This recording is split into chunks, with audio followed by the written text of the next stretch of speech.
15ನೇ ಹಣಕಾಸು ಅನುದಾನ ಬಿಡುಗಡೆಗೆ ಆಗ್ರಹಿಸಿ ದಾಂಡೇಲಿಯ ಕೆನರಾ ಲೋಕೋಪಯೋಗಿ ಗುತ್ತಿಗೆದಾರರ ಸಂಘದಿಂದ ಮುಖ್ಯಮಂತ್ರಿಗಳಿಗೆ ನಗರಸಭೆಯ ಪೌರಾಯುಕ್ತರ ಮೂಲಕ ಮನವಿ ಸಲ್ಲಿಕೆ. 2024-25 ಮತ್ತು 2025-26ನೇ ಸಾಲಿನ 15ನೇ ಹಣಕಾಸು ಯೋಜನೆಯ ಅನುದಾನವನ್ನು ತಕ್ಷಣ ಬಿಡುಗಡೆ ಮಾಡುವಂತೆ ಒತ್ತಾಯಿಸಿ ದಾಂಡೇಲಿಯ ಕೆನರಾ ಲೋಕೋಪಯೋಗಿ ಗುತ್ತಿಗೆದಾರರ ಸಂಘವು ಮುಖ್ಯಮಂತ್ರಿಗಳಿಗೆ ಬರೆದ ಮನವಿಯನ್ನು ನಗರಸಭೆಯ ಪೌರಾಯುಕ್ತರಾದ ವಿವೇಕ್ ಬನ್ನೆ ಅವರ ಮೂಲಕ ಇಂದು ಮಂಗಳವಾರ ಸಂಜೆ 5 ಗಂಟೆ ಸುಮಾರಿಗೆ ಸಲ್ಲಿಸಲಾಯಿತು.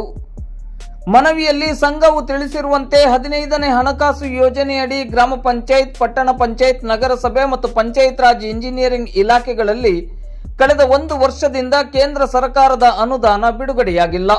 ಪ್ರತಿ ವರ್ಷ ಮಾರ್ಚ್ ಕೊನೆಯಲ್ಲಿ ಬರುತ್ತಿದ್ದ ಈ ಅನುದಾನ ಈ ಬಾರಿ ಬಾರದೇ ಇರುವುದರಿಂದ ಕಾಮಗಾರಿ ಮಾಡಿದ ಗುತ್ತಿಗೆದಾರರು ತೀವ್ರ ಆರ್ಥಿಕ ಸಂಕಷ್ಟಕ್ಕೆ ಸಿಲುಕಿದ್ದಾರೆ ಎಂದು ಮನವಿಯಲ್ಲಿ ವಿವರಿಸಲಾಗಿದೆ. ಅನುದಾನ ಬಾರದೇ ಇರುವುದರಿಂದ ಕಾಮಗಾರಿ ಮಾಡಿದ ಗುತ್ತಿಗೆದಾರರು ಈಗ ಸಾಲದ ಸುಳಿಗೆ ಸಿಲುಕಿದ್ದಾರೆ. ಗುತ್ತಿಗೆದಾರರು ಆರ್ಥಿಕವಾಗಿ ಸಂಕಷ್ಟದಲ್ಲಿ ಇರುವುದರಿಂದ ಕಾರ್ಮಿಕರಿಗೂ ಕೆಲಸದ ಅಭದ್ರತೆ ಕಾಡತೊಡಗಿದೆ. ಗುತ್ತಿಗೆದಾರರಿಗೆ ಆಗುತ್ತಿರುವ ಈ ಸಮಸ್ಯೆಯನ್ನು ಗಂಭೀರವಾಗಿ ಪರಿಗಣಿಸಿ ತೊಂದರೆಯಲ್ಲಿರುವ ಗುತ್ತಿಗೆದಾರರ ಕಾಮಗಾರಿ ಬಿಲ್ಗಳನ್ನು ಪಾವತಿಸಲು ತ್ವರಿತ ಕ್ರಮ ಕೈಗೊಳ್ಳಬೇಕೆಂದು ಮನವಿಯಲ್ಲಿ ವಿನಂತಿಸಲಾಗಿದೆ.